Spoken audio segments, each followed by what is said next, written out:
Cada any són molts els illencs que s'han de desplaçar fins a Mallorca per rebre qualque tipus de tractament hospitalari. És el cas dels malalts oncològics. Per facilitar la seva estància i que això no suposi un pes afegit, Aspanop disposa de 2 pisos a Palma gratuïts per a les famílies amb nins malalts de càncer. D'aquesta manera intenten que infants i familiars es sentin un poc més com a casa.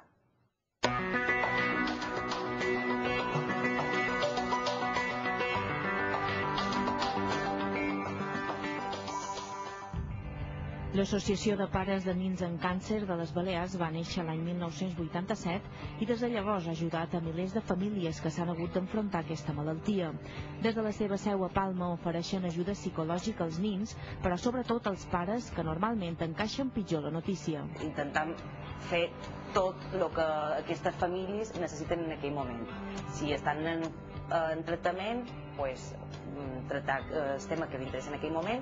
Si estan ja, han tornat a la seva vida normal, temes escolars, que és un altre programa que tenim que és molt important perquè són nens que deixen d'anar durant més o menys un curs, deixen d'anar a l'escola i clar, després quan tornen una altra vegada s'han de recuperar i a nivell escolar considerem que és un tema molt important.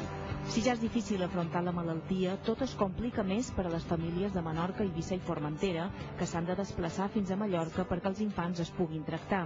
Per això Aspanop els ofereix uns pisos de forma gratuïta per facilitar-los l'estància. Quan som xerrant de nins, que és gent que potser està aquí un any i no se pot permetre el lujo de pagar un hotel ni mucho menos. Entonces tenim aquests pisos a davant de l'hospital que són totalment gratuïts per les famílies i la nostra ens ajuda amb aquest programa, donar la vivenda a aquesta gent que està tanta estona fora de casa seva i que per almenys estiguin com si fos a casa seva. Aspanop disposa actualment de 2 pisos a Palma i 2 a Barcelona, un fet que ajuda anualment a moltes famílies.